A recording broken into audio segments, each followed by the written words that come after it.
안 되는 일이 벌어졌습니다. 한국의 한 시골길에서 외국인이 멧돼지에게 공격을 당하고 있는데요. 그 순간 하얀색 강아지가 달려와 멧돼지와 맞서려 하고 있습니다. 과연 이곳에서는 무슨 일이 있었던 걸까요? 영상 시작 전 구독과 좋아요는 제작에 큰 힘이 됩니다. 안녕하세요. 저는 캐나다 밴쿠버에서 간호사로 일하고 있는 엘리사입니다. 남편과 아이를 한나란시에 잃은 날, 나도 함께 죽었다고 믿었습니다. 세상의 모든 색깔이 한순간에 사라진 것 같았어요. 숨은 쉬고 있었지만 가슴은 더 이상 뛰지 않는 느낌이었습니다. 그날은 평범한 일요일이었어요. 햇살이 창문을 통해 부엌 테이블에 따뜻하게 내리쬐던 아침이었죠. 남편 마이클과 6살 아들 제이크가 웃으며 마트에 장을 보러 간다고 했습니다. 제이크는 자기가 좋아하는 공룡 모양 시리얼을 꼭 사오겠다며 약속 손가락을 내밀었어요. 마이클은 내게 윙크하며 늦지 않게 돌아오겠다고 약속했습니다. 그게 마지막이었어요. 그들의 마지막 미소, 마지막 인사, 마지막 약속이었습니다. 3시간 후 병원에서 온 전화를 받았어요. 음주운전자가 빨간 신호를 무시하고 달려와 그들의 차를 들이받았다는 내용이었습니다. 그 순간 내 손에서 전화기가 떨어졌어요. 다리가 풀려 바닥에 주저앉았죠. 귀에서는 이상한 윙윙거리는 소리가 들렸고 방이 빙글빙글 돌기 시작했습니다. 병원으로 어떻게 달려갔는지 기억도 나지 않아요. 단 한 가지 바람뿐이었죠. 제발, 제발 그들이 살아있기를. 병원 응급실에서 일하던 나는 사고 현장의 참혹함을 너무나 잘 알고 있었습니다. 얼마나 많은 가족들에게 최선을 다했지만, 으로 시작하는 말을 전했던가요? 그 말이 얼마나 공허하게 들리는지도 알고 있었어요. 하지만 내 가족이 그런 상황에 놓일 거라고는 상상도 못했습니다. 내가 수없이 목격했던 그 끔찍한 장면의 주인공이 될 줄은요. 그날 응급실에서 마주한 의사의 눈빛만으로도 알았어요. 모든 것이 끝났다는 것을. 장례식은 흐린 하늘 아래 치러졌습니다. 까만 우산들 사이로 내 인생의 가장 밝은 두 빛이 땅속으로 사라져갔어요. 눈물조차 마른 채 나는 그저 서 있었죠. 사람들의 위로의 말들은 먼 바다 소리처럼 희미하게 들려왔습니다. 장례식이 끝난 후 나는 마치 유령처럼 살았어요. 시간은 흘렀지만 내 세계는 그 일요일 아침에 멈춰 있었습니다. 일도 그만두고 병가를 냈어요. 집으로 돌아오는 것이 가장 힘든 일이었죠. 집안의 모든 것이 그들을 떠올리게 했으니까요. 제이크가 아침마다 신나게 달려내려오던 계단, 마이클이 커피를 마시며 신문을 읽던 소파, 우리가 함께 저녁을 먹던 식탁. 제이크의 장난감들은 여전히 거실 바닥에 놓여 있었고 마이클의 옷가지들은 아직 세탁실 바구니에 그대로였습니다. 우리가 함께 찍은 사진들은 벽에서 웃고 있었지만 그 웃음소리는 더 이상 들리지 않았어요. 모든 것이 너무 고통스러웠습니다. 석 달이 지난 어느 비 오는 아침, 마침내 용기를 내어 제이크의 방을 정리하기 시작했어요. 한 물건 한 물건 만질 때마다 심장이 찢어지는 듯 했습니다. 그의 작은 운동화, 좋아하던 공룡 인형, 아직 다 읽지 못한 그림책들.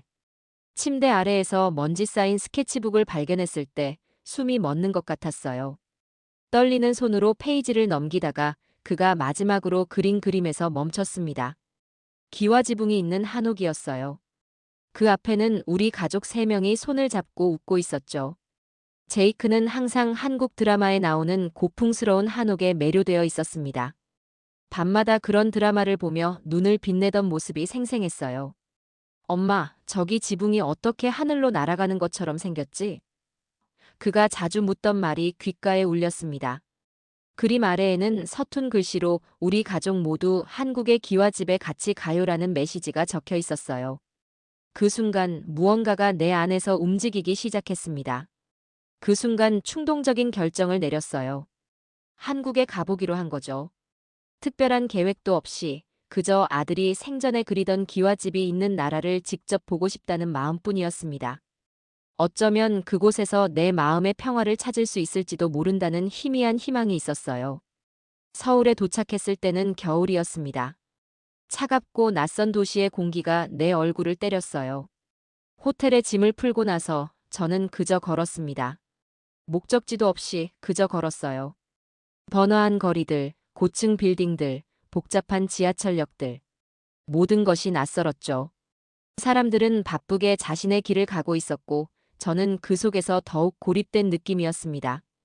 하루, 이틀, 사흘. 시간이 흘렀어요. 저는 여전히 서울의 거리를 무목적으로 걸었습니다. 때로는 한강변에 앉아 물을 바라보기도 했고, 때로는 북촌 한옥마을을 찾아가 제이크가 그렸던 기와집들을 보기도 했어요. 하지만 그 어떤 것도 내 마음의 구멍을 채워주지 못했습니다. 일주일째 되는 날, 우연히 모란시장이라는 곳을 지나게 되었어요. 시끌벅적한 시장의 분위기는 내게 낯설었지만 어쩐지 발걸음이 그쪽으로 향했습니다. 다양한 물건들과 음식들이 진열된 가운데 갑자기 귀에 들려온 동물 소리에 시선을 돌렸어요. 시장 한쪽 구석에 동물들이 있었습니다. 그곳에서 저는 운명적인 만남을 하게 될 줄은 전혀 몰랐어요. 그저 지나가는 외국인 관광객일 뿐이었던 나에게 한국은 아직 그저 낯설고 차가운 곳이었습니다. 하지만 그날 모란시장에서의 만남이 내 인생을 완전히 바꿔놓을 거라는 걸 그때의 저는 알지 못했어요. 모란시장 한쪽에 진열된 철장들이 눈에 들어왔습니다. 각 철장 안에는 동물들이 갇혀 있었어요. 대부분 강아지들이었죠. 그 중에서도 한 마리 진돗개가 내 시선을 사로잡았습니다. 좁은 철장 속에서 다른 개들 위로 올라타며 앞발을 철장 밖으로 내밀고 있었어요. 그 모습이 마치 자유를 갈망하는 것 같았습니다. 발걸음을 멈추고 그 강아지를 바라보았어요. 작고 여린 몸집이었지만 눈빛만은 강인했습니다. 우리의 눈이 마주쳤을 때 이상한 감정이 밀려왔어요. 마치 그 눈빛이 구해달라고 말하는 것만 같았습니다. 그 순간 죽고 싶던 내 마음이 미세하게 흔들렸어요. 시장 상인에게 다가가 그 강아지에 대해 물었습니다. 상인은 서툰 영어로 설명했어요. 한국의 토종견인 진돗개라고 합니다. 충성심이 강하고 주인을 위해서라면 목숨도 바칠 수 있는 개라고 하더군요. 이상하게도 그 말이 내 마음을 파고들었습니다. 충동적인 결정이었어요. 그 강아지를 사기로 했습니다. 상인은 놀란 듯 했지만 금방 거래가 성사되었어요. 철장에서 꺼내진 강아지는 처음에는 경계하는 듯 했지만 내 품에 안기자 이내 편안해하는 모습이었습니다. 그 따뜻한 온기가 오랜만에 내 가슴을 데웠어요. 호텔로 돌아오는 길, 저는 그에게 이름을 지어주었습니다. 렉스. 라틴어로 왕이라는 뜻이에요. 작지만 당당한 그 모습이 마치 작은 왕 같았기 때문이죠. 호텔 직원들은 반려동물 동반을 이상하게 여겼지만 다행히 호텔 규정상 가능했습니다. 방으로 돌아와 렉스를 내려놓자 그는 조심스럽게 방 안을 탐색하기 시작했어요. 생소한 환경에 적응하려는 모습이 어쩐지 나와 닮아 있었습니다. 우리 둘 다 낯선 상황에 놓여 있었으니까요. 그날 밤 렉스는 침대 한쪽에 웅크리고 누웠습니다. 저는 여전히 무감각했지만 처음으로 완전히 혼자가 아니라는 느낌이 들었어요. 다음 날 아침 렉스와 함께 호텔 근처 공원으로 산책을 나갔습니다. 처음에는 줄에 익숙하지 않아 힘들어했지만 곧 적응했어요. 공원에서 우리를 바라보는 시선들이 느껴졌습니다. 아마도 외국인이 한국계를 데리고 다니는 모습이 이상해 보였나 봐요. 한 노인이 다가와서 한국어로 뭐라고 말을 걸었습니다. 영어를 못하시는 것 같아 당혹스러웠지만 그분의 손짓으로 보아 렉스에 대해 물어보는 것 같았어요. 간신히 의사소통을 했죠. 노인은 진돗개를 외국인이 데리고 있는 것에 놀란 표정이었습니다. 그날부터 몇 일간 저는 렉스와 함께 서울의 여러 곳을 다녔어요. 여전히 내 마음은 얼어붙어 있었지만 렉스가 있어 조금은 덜 외로웠습니다. 하지만 모든 사람이 호의적인 것은 아니었어요. 시장 근처 동네를 지나갈 때 한 중년 남성이 불쾌한 표정으로 나를 바라보았습니다. 외국인이 왜 한국개를 데려가냐는 말과 함께 한국 진돗개는 충성심이 강한 혈통인데 해외에 데려가서 망치지 말라는 말까지 들었어요. 비록 언어는 완전히 이해하지 못했지만 그의 적대적인 태도와 손짓은 충분히 의미를 전달했습니다. 그 순간 내가 한국에 온 것이 실수였다는 생각이 밀려왔어요. 호텔로 돌아와서도 그 생각이 머릿속을 맴돌았습니다. 렉스는 낯선 환경에 불안해하며 밤마다 울었어요. 저는 점점 지쳐갔습니다. 마음속으로는 캐나다로 돌아가야 하나 고민하기 시작했어요. 하지만 그곳에 남아있는 기억들과 마주할 용기가 없었습니다.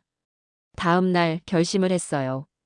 서울 외곽으로 나가 좀 더 한적한 곳에서 생각을 정리하기로 했습니다. 인터넷에서 찾아본 북한산 근처의 작은 산책로를 목적지로 정했어요. 렉스에게도 자연 속에서 뛰어놀 기회를 주고 싶었습니다. 그때까지만 해도 이 결정이 우리의 관계를 완전히 바꿔놓을 거라고는 상상도 못했어요. 3장. 북한산으로 향하는 버스를 타고 가는 내내 창밖 풍경이 변해갔습니다. 고층 빌딩들이 점점 뒤로 물러나고 푸른 자연이 시야를 채워갔어요. 렉스는 내 무릎 위에서 창밖을 호기심 어린 눈으로 바라보았습니다. 아마 자신의 고향 풍경을 다시 보는 것 같았을 거예요. 산책로 입구에 도착했을 때는 이미 오후였습니다. 다행히 평일이라 등산객이 많지 않았어요. 렉스를 줄에서 풀어주자 그는 기쁨에 차서 달리기 시작했습니다. 처음으로 그의 진짜 모습을 본 것 같았어요. 자유롭고 당당하게 뛰어다니는 모습이 그저 좁은 철장 속에 갇혀있던 강아지 같지 않았습니다. 산책로를 따라 천천히 걸으며 주변 자연을 감상했어요. 한국에 사는 캐나다의 그것과는 달랐습니다. 웅장하기보다는 아늑하고 신비로운 느낌이었어요. 곳곳에 자리 잡은 바위들과 구불구불한 소나무들이 마치 오래된 이야기를 품고 있는 것 같았습니다. 두어 시간쯤 걸었을까 갑자기 하늘이 어두워지기 시작했어요. 돌아가야 할 시간이라고 생각했지만 주변을 둘러보니 어디로 가야 할지 알 수 없었습니다. 낯선 갈림길들, 익숙하지 않은 표지판들. 나는 길을 잃었다는 것을 깨달았어요. 불안감이 밀려왔습니다. 렉스를 부르려고 했지만 그는 이미 숲속으로 달려가고 있었어요. 그를 쫓아가며 이름을 불렀습니다. 렉스의 모습은 보이지 않고 나무 사이로 흔들리는 덤불만 보였어요. 심장이 빠르게 뛰기 시작했습니다. 이 낯선 나라에서 렉스마저 잃게 되면 어쩌나 하는 두려움이 엄습했어요. 급히 덤불을 지나 좁은 오솔길로 들어섰을 때였습니다. 갑자기 멈춰 선 렉스의 모습이 보였어요. 그는 꼼짝도 않고 앞을 응시하고 있었습니다. 그제서야 나도 보았어요. 길 한가운데 서 있는 커다란 멧돼지를. 공포가 온몸을 휩쓸었습니다.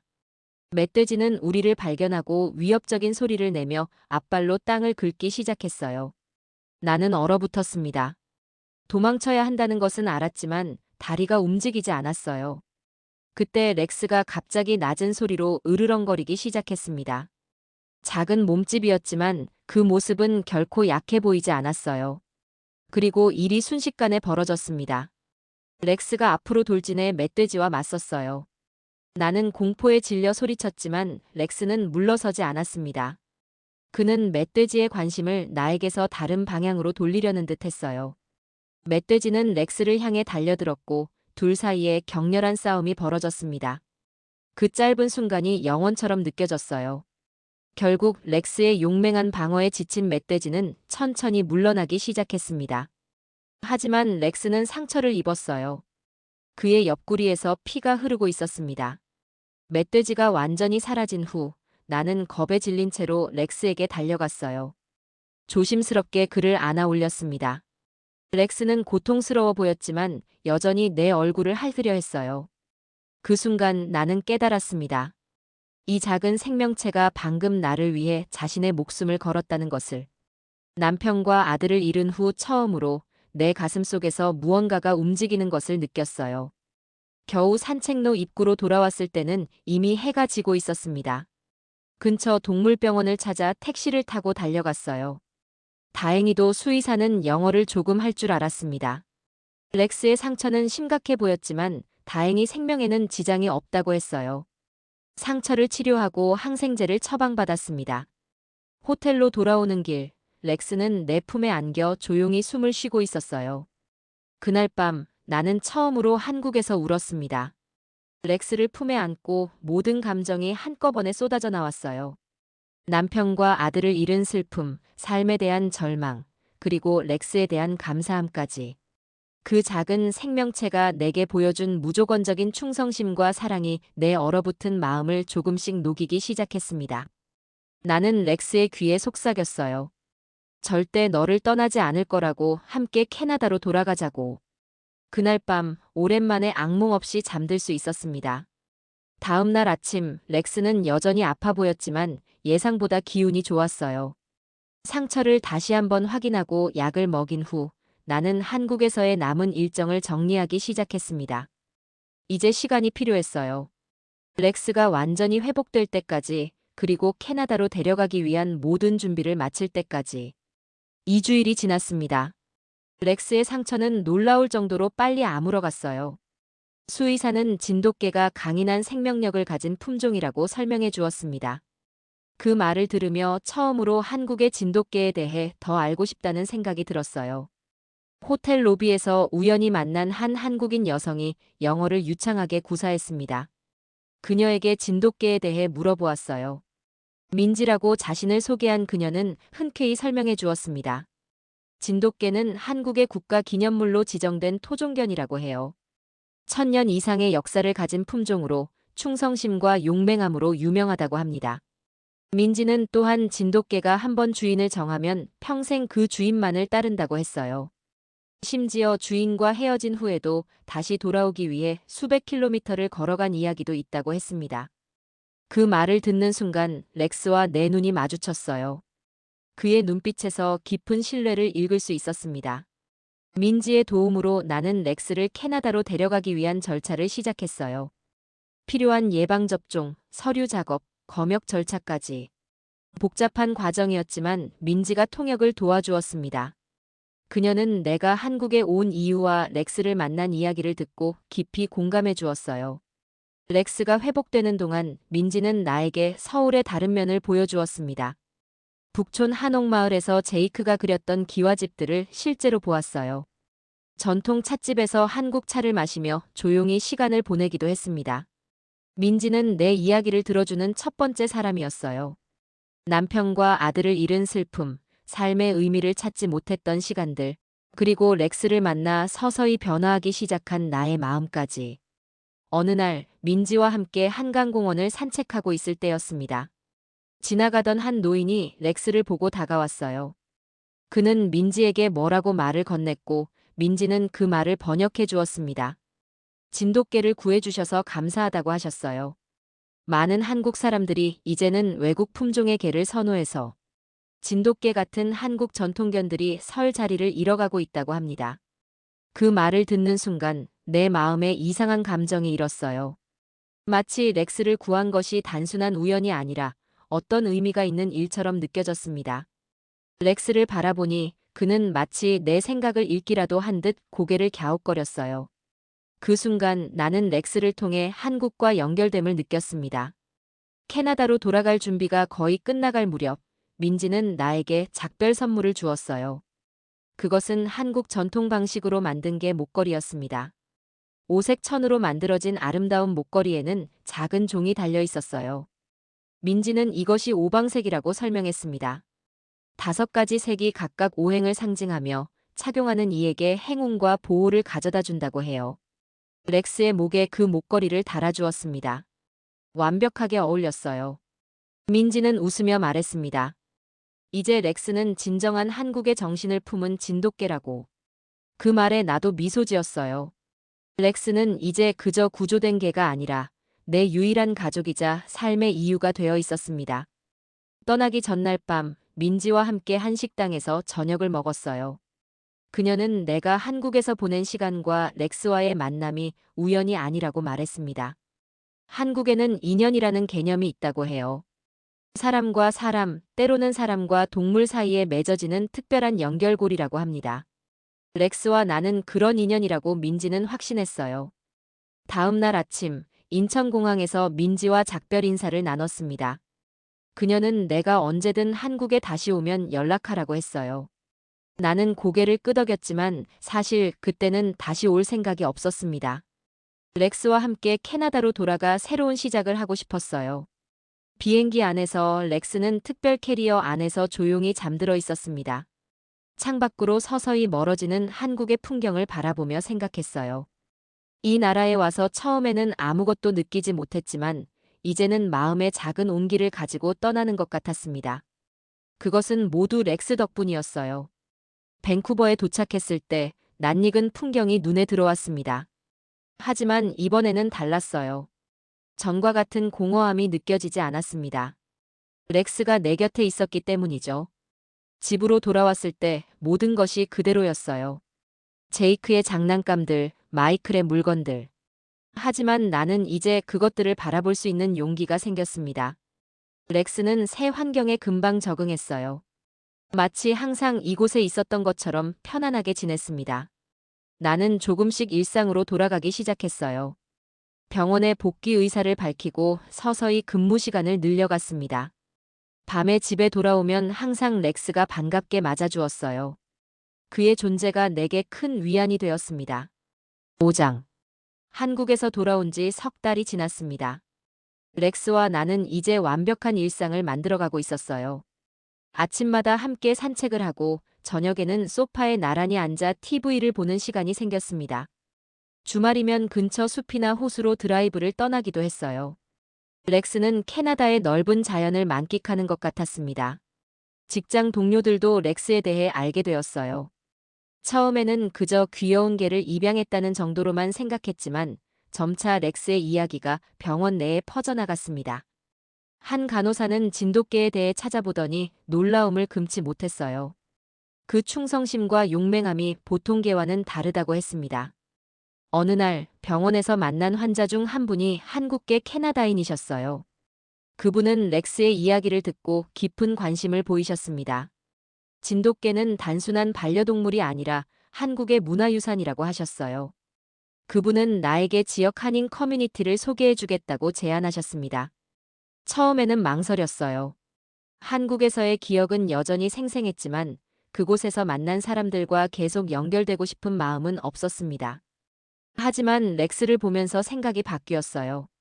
그는 내게 한국과의 연결고리였고 그를 통해 새로운 문화를 이해하는 것이 나쁘지 않을 것 같았습니다. 그렇게 밴쿠버의 한인 커뮤니티 모임에 참석하게 되었어요. 렉스를 데리고 갔는데 그곳의 모든 사람들이 그를 반겼습니다. 특히 나이 드신 분들은 진돗개를 보며 고향에 대한 그리움을 표현하셨어요. 한 할머니는 렉스의 머리를 쓰다듬으며 눈물을 흘리셨습니다. 자신이 어릴 때 키웠던 진돗개가 생각난다고 하셨어요. 그날 모임에서 많은 이야기를 들었습니다. 진돗개의 역사, 한국에서의 중요성, 그리고 그들이 가진 특별한 성격에 대해서요. 한 분은 진돗개가 왜 충성심이 강한지 설명해 주셨어요. 오랜 세월 동안 한국의 가정을 지키는 역할을 해왔기 때문에 그들의 DNA에는 주인을 보호하려는 본능이 깊이 새겨져 있다고 합니다. 그 이야기를 들으며 북한산에서의 사건이 떠올랐어요.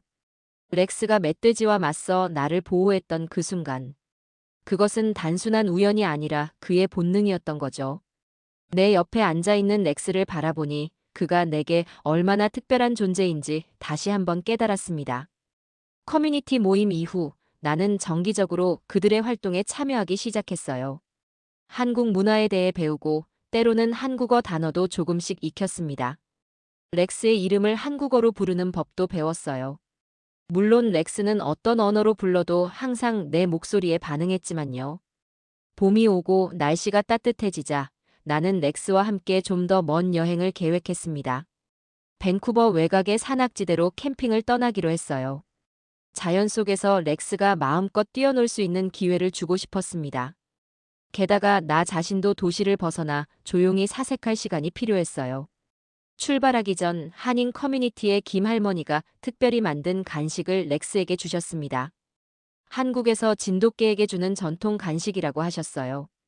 렉스는 그것을 맛있게 먹었고 김 할머니는 기뻐하셨습니다. 그분은 내가 렉스를 데려온 것이 한국의 문화를 지키는 일이라며 고마워하셨어요.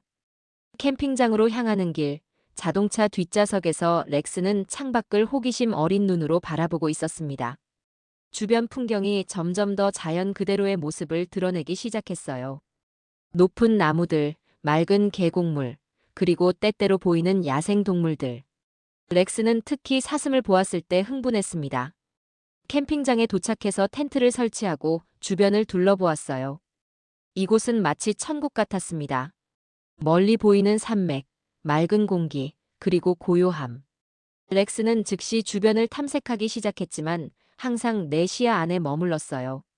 그는 멀리 가더라도 주기적으로 돌아와 나를 확인했습니다. 저녁에는 캠프파이어를 피우고 렉스와 함께 불가에 앉았어요. 별이 가득한 하늘을 바라보며 지난 몇 개월을 돌아보았습니다. 한국에서 렉스를 만나기 전과 후 내 삶은 완전히 달라졌어요. 남편과 아들을 잃은 슬픔은 여전히 가슴 한구석에 있었지만 이제는 그 슬픔과 함께 살아가는 법을 배우고 있었습니다. 그날 밤 텐트 안에서 렉스는 내 옆에 꼭 붙어 잠들었어요. 그의 따뜻한 체온이 밤의 추위를 이겨내게 해주었습니다. 모든 것이 평화로웠고 나는 오랜만에 안전함을 느꼈어요. 하지만 그때까지만 해도 다음 날 우리에게 어떤 일이 일어날지 전혀 예상하지 못했습니다. 아침 일찍 일어나 렉스와 함께 캠핑장 주변을 산책했습니다. 새벽 안개가 산자락을 감싸고 있었어요. 고요한 숲속에서 들리는 새소리와 부드러운 바람소리가 마음을 평온하게 해주었습니다. 렉스는 이런 환경이 마음에 드는 듯 생기 넘치게 뛰어다녔어요. 아침 식사 후 근처에 있다는 호수를 찾아보기로 했습니다.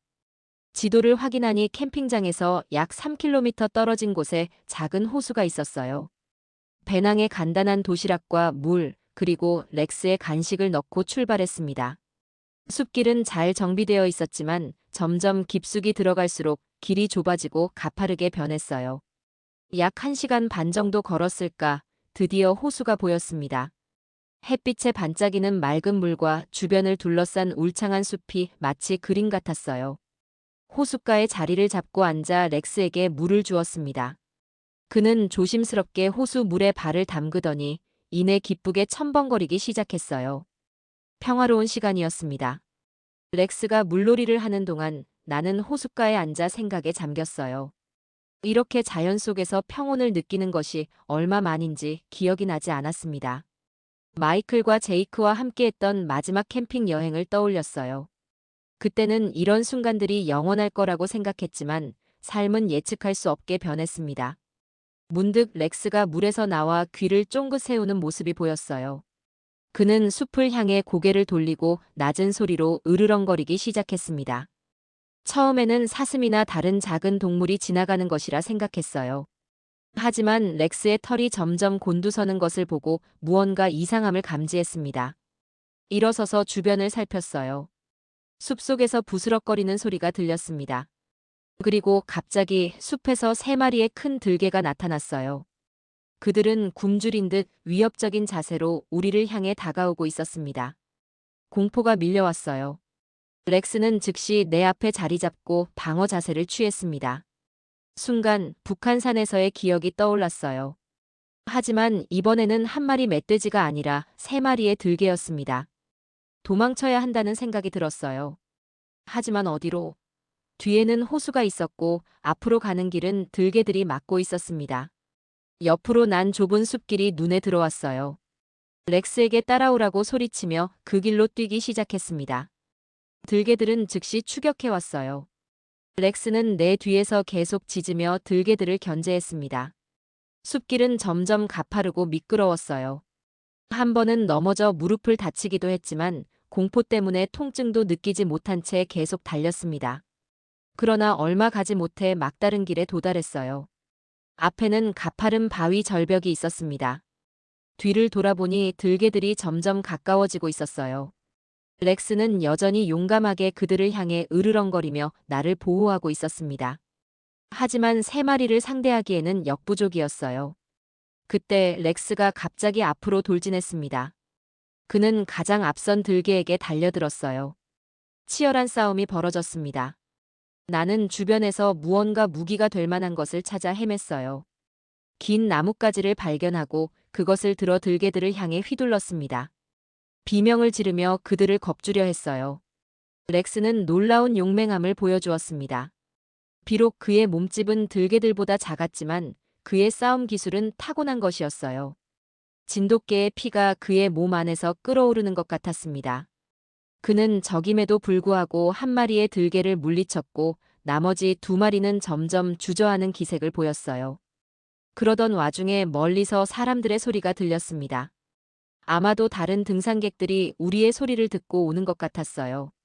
들개들은 잠시 망설이더니 숲속으로 달아났습니다. 나는 즉시 렉스에게 달려갔어요. 그는 피투성이었습니다. 옆구리와 다리에 깊은 상처가 있었어요. 곧 2명의 남성 등산객이 우리를 발견했습니다. 그들은 내 상황을 보고 즉시 도움을 주겠다고 했어요. 한 명은 응급처치 키트를 가지고 있었고 다른 한 명은 무전기로 산악구조대에 연락했습니다. 렉스의 상처를 임시로 처치하는 동안 나는 계속 그의 머리를 쓰다듬으며 괜찮다고 속삭였어요. 구조대가 도착하기까지 약 40분이 걸렸습니다. 그들은 렉스를 특수 들것에 싣고 조심스럽게 산을 내려갔어요. 나는 계속 렉스 옆에서 그의 상태를 살폈습니다. 그가 아파하는 모습을 보는 것은 너무 고통스러웠어요. 그 아이가 또 날 구했습니다. 두 번째로요. 가장 가까운 동물 응급센터까지 구급차로 이동했어요. 수의사들은 즉시 렉스를 수술실로 데려갔습니다. 나는 대기실에서 초조하게 결과를 기다렸어요. 시간이 너무 느리게 흐르는 것 같았습니다. 그동안 내 옷에 묻은 렉스의 피를 바라보며 눈물을 참을 수 없었어요. 3시간 후 수의사가 나왔습니다. 렉스의 상태는 안정적이라고 했어요. 다행히 중요한 장기가 손상되지는 않았지만 깊은 상처가 여러 개 있어 회복에 시간이 걸릴 거라고 했습니다. 그날 밤 나는 동물병원에서 렉스 곁을 지켰어요. 그가 마취에서 깨어났을 때 제일 먼저 나를 찾는 눈빛이 가슴을 울렸습니다. 7장. 렉스의 회복은 예상보다 빨랐습니다. 수의사는 그의 생명력에 놀랐어요. 진돗개의 강인함이 다시 한번 증명된 셈이었죠. 일주일 후 렉스는 퇴원할 수 있었습니다. 물론 완전한 회복까지는 시간이 더 필요했지만 적어도 집에서 요양할 수 있는 상태가 되었어요. 집으로 돌아오는 길, 렉스는 조용히 차 뒷좌석에 누워 있었습니다. 이따금 고개를 들어 내가 있는지 확인하는 모습이 마음을 아프게 했어요. 그 아이는 그런 상태에서도 여전히 나를 걱정하고 있었습니다. 병원에 있는 동안 많은 생각을 했어요. 렉스와 나의 관계, 우리가 서로에게 어떤 의미인지에 대해서요. 집에 도착해서 렉스를 조심스럽게 그의 침대에 눕혔습니다. 그는 익숙한 환경에 안도하는 듯 했어요. 부엌에서 물과 그의 특별 간식을 가져왔습니다. 렉스를 쓰다듬으며 문득 깨달았어요. 나는 렉스를 구한 게 아니라 렉스가 날 2번이나 구했습니다. 처음은 북한산에서의 멧돼지 사건이었고 이번에는 들개들로부터요. 하지만 그것보다 더 중요한 것은 렉스가 내 삶을 구했다는 사실이었습니다. 마이클과 제이크를 잃고 나서 나는 살아있는 시체나 다름없었어요. 하지만 렉스는 그런 나에게 다시 삶을 선물해 주었습니다. 그날 밤 렉스 옆에 앉아 그의 귀를 부드럽게 쓰다듬으며 이야기를 나눴어요. 물론 그는 내 말을 이해하지 못했겠지만 그의 눈빛은 늘 내 마음을 읽는 것 같았습니다. 나는 그에게 고마움을 표현했어요. 내 삶에 들어와줘서 그리고 나를 다시 살게 해줘서. 다음 날 병원에 전화해 당분간 휴가를 연장하겠다고 알렸습니다. 렉스가 완전히 회복될 때까지 함께 있고 싶었어요. 그리고 그 시간 동안 무언가를 해보고 싶다는 생각이 들었습니다. 오랫동안 잊고 있던 열정을 다시 찾은 것 같았어요. 노트북을 켜고 한국 동물 구조단체들에 대해 검색하기 시작했습니다. 모란시장에서 렉스를 만났을 때의 기억이 선명했어요. 그곳에는 렉스 같은 수많은 동물들이 더 나은 삶을 기다리고 있었습니다. 내가 할 수 있는 일이 뭔가 있지 않을까 생각했어요. 여러 단체 중에서도 특별히 진돗개 보호에 힘쓰는 한 단체가 눈에 띄었습니다. 그들의 사이트를 통해 그들이 하는 일과 진돗개의 현재 상황에 대해 알게 되었어요. 진돗개가 한국의 문화유산이지만 점점 외국 품종에 밀려 그 수가 줄어들고 있다는 사실이 마음 아팠습니다. 즉시 그 단체에 감사 메일을 보냈어요. 내가 한국에서 렉스를 만나 지금까지의 이야기를 털어놓았습니다. 그들의 노력에 감사하며 앞으로도 렉스 같은 진돗개들이 좋은 가정을 찾을 수 있도록 응원한다는 마음을 전했어요. 놀랍게도 몇 시간 후 그들로부터 답장이 왔습니다. 그들은 내 이야기에 감동받았다며 렉스의 사진을 보내달라고 했어요. 그들이 진행 중인 진돗개의 우수성을 알리는 에세이 공모전에 내 이야기가 좋은 소재가 될 것 같다고 했습니다. 잠시 망설였지만 결국 동의했어요. 렉스의 이야기가 다른 사람들에게 희망이 될 수 있다면 좋겠다는 생각이 들었습니다. 다음 날부터 나는 렉스의 회복을 돌보면서 틈틈이 우리의 이야기를 글로 쓰기 시작했어요. 한국에서의 첫 만남부터 북한산 사건, 캐나다로의 귀국, 그리고 최근의 들개 사건까지. 글을 쓰는 동안 내 마음의 상처도 조금씩 아물어가는 것을 느꼈습니다. 2주 후 렉스의 상태는 눈에 띄게 좋아졌어요. 그는 이제 조금씩 걸을 수 있었고 식욕도 돌아왔습니다. 그의 회복을 기념하며 나는 완성된 에세이를 한국 단체에 보냈어요. 제목은 단순했습니다. 진돗개 렉스, 내 삶을 2번 구하다. 한 달 후 놀라운 소식이 왔습니다. 내 에세이가 공모전에서 대상을 받았다는 거예요. 단체 측은 내 이야기가 많은 사람들에게 감동을 주었다고 했습니다. 특히 렉스의 용맹함과 충성심이 진돗개의 가치를 완벽하게 보여주었다고 평가했어요. 그들은 내가 한국을 다시 방문할 의향이 있는지 물었습니다. 그 제안에 처음으로 진지하게 생각해 보았어요. 한국에서의 기억들, 모란시장, 북한산, 민지와의 만남. 그리고 무엇보다 렉스와의 첫 만남. 그 모든 순간들이 내 삶을 바꿔놓았습니다. 한국에 다시 가서 그들의 활동을 직접 보고 렉스의 이야기를 나누는 것도 의미 있을 것 같았어요. 렉스가 완전히 회복된 후 병원에 복귀했습니다. 동료들은 렉스의 영웅담을 들었다며 놀라워했어요. 우리의 이야기는 병원 내에서도 화제가 되었고 결국 지역 신문에까지 실리게 되었습니다. 기자가 우리 집을 방문해 인터뷰를 했을 때 렉스는 마치 자신이 주인공임을 아는 듯 당당하게 포즈를 취했어요. 그리고 놀랍게도 렉스는 캐나다 구조견 협회로부터 명예상장을 받게 되었습니다. 시상식이 열린 날 많은 사람들이 모여 렉스의 용맹함을 축하했어요. 렉스는 목에 특별히 제작된 메달을 걸고 자랑스럽게 무대 위를 걸었습니다. 그 순간 나는 눈물을 참을 수 없었어요. 한국의 작은 시장에서 만난 그 작은 강아지가 이렇게 많은 사람들의 마음을 움직일 줄 누가 알았을까요? 렉스의 명예상장 이후로 우리의 삶은 또 다른 전환점을 맞이했습니다. 많은 사람들이 렉스의 이야기에 관심을 보였고 진돗개에 대해 알고 싶어 했어요. 한인 커뮤니티에서는 특별히 렉스를 초대해 한국 전통견의 우수성을 알리는 행사를 개최하기도 했습니다. 렉스는 그런 자리에서 항상 당당하고 온화한 모습을 보여주었어요. 어느 날 한 동물 보호 단체로부터 연락이 왔습니다. 그들은 해외 입양된 동물들의 사연을 모아 책을 출판하고 있었고 렉스의 이야기를 포함시키고 싶다고 했어요. 나는 기꺼이 동의했습니다. 우리의 이야기가 더 많은 사람들에게 알려지고 동물 입양에 대한 인식을 높이는데 도움이 된다면 좋겠다고 생각했어요. 그 과정에서 나는 비슷한 경험을 한 다른 사람들을 만나게 되었습니다. 해외에서 구조된 동물들과 함께 새 삶을 시작한 사람들이었어요. 그들의 이야기를 들으며 동물들이 얼마나 우리 삶을 풍요롭게 만드는지 다시 한번 깨달았습니다. 특히 상실과 슬픔을 겪은 후 동물과의 유대감이 어떻게 치유의 과정이 되는지에 대한 많은 이야기가 있었어요. 그러던 중 한 진돗개 입양 커뮤니티에서 자원봉사를 해보지 않겠냐는 제안을 받았습니다. 그들은 한국에서 구조된 진돗개들이 캐나다에서 새 가정을 찾을 수 있도록 돕는 단체였어요. 망설임 없이 수락했습니다. 렉스가 내게 준 선물을 다른 사람들과 나누고 싶었어요.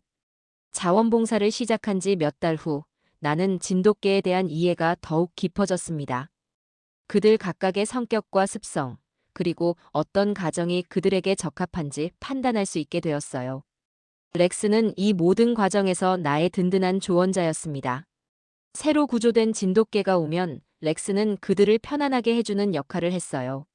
마치 선배처럼 그들을 안내하는 모습이 감동적이었습니다. 1년이 지난 어느 날 한국의 동물 구조단체로부터 특별한 초대를 받았어요. 그들이 주최하는 국제 컨퍼런스에서 렉스와 내 이야기를 나눠달라는 거였습니다. 이제는 망설임 없이 수락했어요. 렉스와 함께 다시 한국을 방문할 생각에 설렜습니다. 민지에게 연락했더니 그녀는 우리를 공항에서 맞아주겠다고 했어요. 비행기를 타기 전 렉스의 건강 상태를 다시 한번 확인했습니다. 나이가 들면서 그의 움직임이 조금 느려졌지만 여전히 건강했어요. 그리고 무엇보다 그의 눈빛은 처음 만났을 때처럼 총명하고 따뜻했습니다. 한국에 도착했을 때 민지는 약속대로 공항에 나와 있었어요. 그녀는 렉스를 보자마자 반가움에 눈물을 글썽였습니다. 렉스도 민지를 기억하는 듯 꼬리를 흔들며 그녀에게 다가갔어요. 새해 전 나 혼자 빈 마음으로 도착했던 그 공항에 이번에는 렉스와 함께 그리고 가슴 가득 이야기를 안고 돌아온 것이었습니다. 컨퍼런스는 이틀 후에 예정되어 있었고 그 사이 민지는 우리를 서울 곳곳으로 안내해 주었어요. 모란시장도 다시 찾았습니다.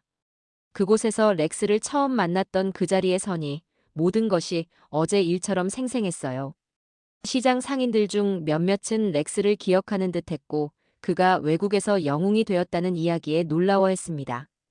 컨퍼런스 당일 나는 많은 사람들 앞에서 우리의 이야기를 나눴어요. 모란시장에서의 첫 만남, 북한산에서의 사건, 캐나다로 돌아간 후의 삶 변화, 그리고 들개와의 싸움까지. 사람들은 진지하게 귀 기울였고 특히 렉스가 내 삶을 구했다는 부분에서 많은 이들이 감동의 눈물을 흘렸습니다. 연설을 마치며 이렇게 말했어요. 제 생명을 2번 구해준 이 강아지, 한국에서 온 진돗개입니다. 렉스는 단순한 반려동물이 아니라 제 삶의 동반자이자 구원자가 되었습니다.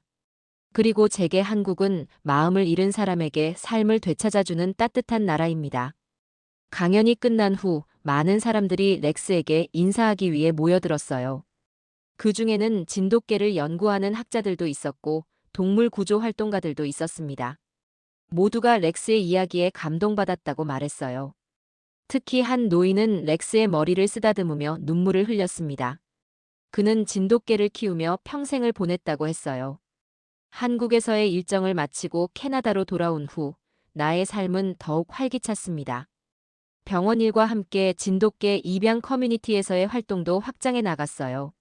렉스는 이제 지역 사회에서 작은 유명 인사가 되었고 학교나 도서관의 교육 프로그램에 초대되기도 했습니다. 렉스의 이야기는 많은 사람들에게 영감을 주었어요. 특히 상실을 경험한 사람들에게 위로가 되었습니다. 나 역시 병원에서 환자들을 만날 때 종종 렉스의 이야기를 나누었어요. 그것은 상처받은 마음에 희망을 주는 이야기였으니까요. 시간이 흐르고 렉스도 나이가 들어갔습니다. 그의 움직임은 더 느려졌고 털에는 하얀 부분이 늘어갔어요. 하지만 그의 눈빛만은 여전히 반짝였습니다. 우리는 이제 조용한 산책을 더 즐겼어요. 때로는 그저 뒷마당에 앉아 햇빛을 느끼는 것만으로도 충분했습니다. 어느 겨울날 창밖으로 눈이 내리는 것을 바라보며 렉스와 함께 소파에 앉아 있었어요. 그는 내 무릎에 머리를 얹고 평화롭게 쉬고 있었습니다. 나는 그의 귀를 부드럽게 쓰다듬으며 생각했어요. 만약 그날 모란시장에 가지 않았다면, 만약 렉스의 눈빛에 이끌리지 않았다면 내 인생은 지금과 얼마나 달랐을까. 마이클과 제이크를 잃은 슬픔은 여전히 내 안에 있지만 이제는 그 슬픔과 함께 살아가는 법을 알게 되었습니다. 렉스는 내게 다시 사랑하는 법을 가르쳐 주었어요. 그리고 그 사랑은 점점 확장되어 더 많은 사람들과 동물들에게로 퍼져나갔습니다. 지금 나는 진돗개 입양 커뮤니티의 대표로 활동하며 렉스 같은 아이들이 더 널리 알려지고 좋은 가정을 찾기를 바라고 있어요. 그리고 때때로 강연을 할 때면 이렇게 말합니다. 제 생명을 2번 구해준 이 강아지, 한국에서 온 진돗개입니다. 렉스는 내게 삶의 의미를 다시 찾게 해주었고 사랑의 힘을 믿게 해주었습니다. 눈 덮인 들판을 바라보며 가끔은 렉스가 그곳을 자유롭게 달리는 모습을 상상해요. 그의 강인한 발걸음, 당당한 자세, 그리고 충성스러운 눈빛이 내 기억 속에 영원히 남아있을 것입니다. 한국에서 시작된 우리의 여정은 계속되고 있어요. 그리고 이 여정에서 나는 매일 새로운 희망을 발견합니다. 렉스, 그리고 한국에서 우리의 인연을 맺어준 모든 것에 감사합니다. 모란시장의 그 우연한 만남이 내 인생을 완전히 바꿔놓았어요. 진돗개 렉스와 함께한 이 여정은 내게 2번째 삶을 선물해 주었습니다. 그리고 이제 나는 그 선물을 다른 이들과 나누며 살아갑니다.